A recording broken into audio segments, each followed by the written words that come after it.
这种嵌在柜子里的冰箱，就是为了整体效果看起来好看，但是维修起来很麻烦。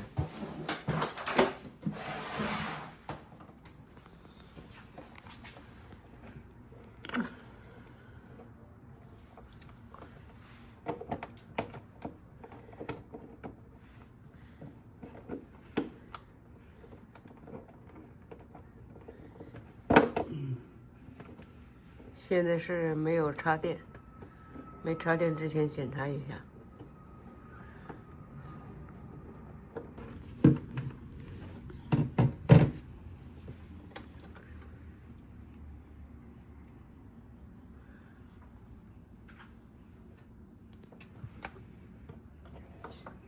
接杯水试一下，能不能流出去？出去了。把电打开了，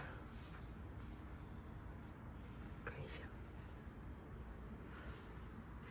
电已经插上了，但是压缩机没有启动，所以最费功夫的来了。这个没有2个劳动力是挪不动的。